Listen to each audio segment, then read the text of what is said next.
Hey guys, how you going? This is BillyEatWorld again, and Battlefield 1 is finally out, so it's great to be able to get stuck into reviewing some of the new weapons.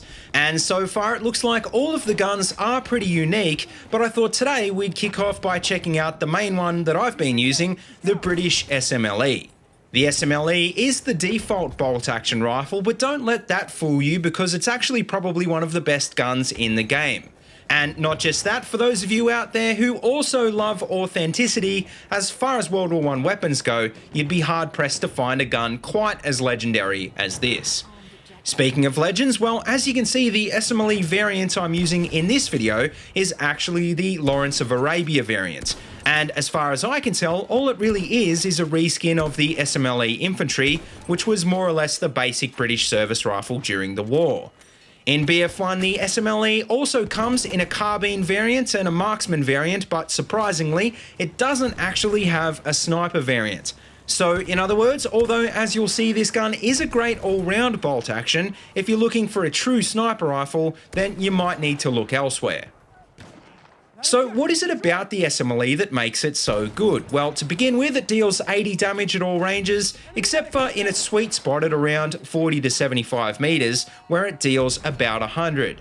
And what that translates into is an absolute maximum of a 2-shot kill on a full health target, even if, for example, you hit them in the legs. What makes this so deadly is that the SMLE can fire at a pretty reasonable 52 RPM, and at 10 rounds it's also got double the capacity of all the other bolt-action rifles. And so, in other words, even though it's probably not the fastest firing sniper rifle in the game, it's probably the best at dealing with multiple targets, which is a massive deal in CQB.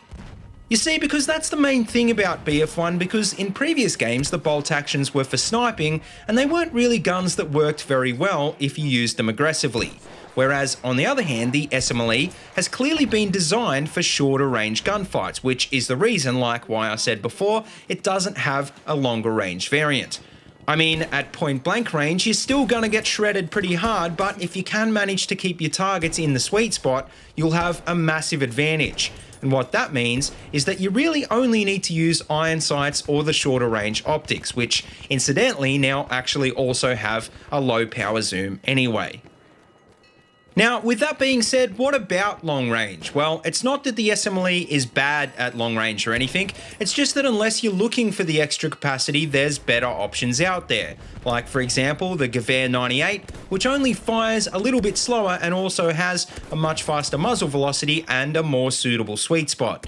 I mean, even the Russian 1895 is probably better in terms of raw stats, in that it fires way faster and once again it's got a longer sweet spot. Which isn't to say that the SMLE won't compete with it at longer ranges, it's just that obviously it's clearly not what it does best. The funny thing is though, is that even with iron sights, you can quite often counter-snipe people from across the map.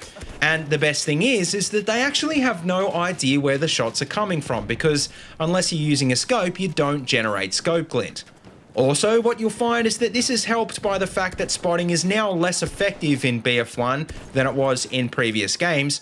And not just that, you also don't show up on the minimap anymore when you fire your weapon, which, as you'll see a few times in this video, allows you to catch people off guard. But anyway, to finish up, as for which variant is better, well, like I said, I probably wouldn't worry too much about trying to use the marksman variant. So basically what that leaves you with is the infantry and the carbine variants, which are almost pretty much identical. The only real difference is that the carbine has slightly better moving and hipfire accuracy, whereas the infantry version has a slightly faster recoil decrease. And so basically, as recoil isn't really that important for a bolt action anyway, that pretty much means the carbine variant is statistically probably the better of the two. In any case though, no matter which variant you pick, I'm pretty sure you're gonna have a good time with the SMLE. Because like I said, not only is it an effective gun in-game, it just looks and sounds authentic, especially when you're running with iron sights. In fact, I'd probably go even further and say that I think guns like this are really what Battlefield 1 is all about. And so, in other words, if you haven't already given it a go yet, then you definitely owe it to yourself to unlock it and give it a try, because I can promise you, you won't regret it. But anyway, guys, I think that just about brings you up to speed with the SMLE. So let me know what you think about this gun in the comment section below. And as always, if you like what you see, don't forget to like, comment, and subscribe. Also, check out the links in the description below if you want to see any more of my videos or if you want to support my channel on Patreon. And until next time, see you later and have a good one.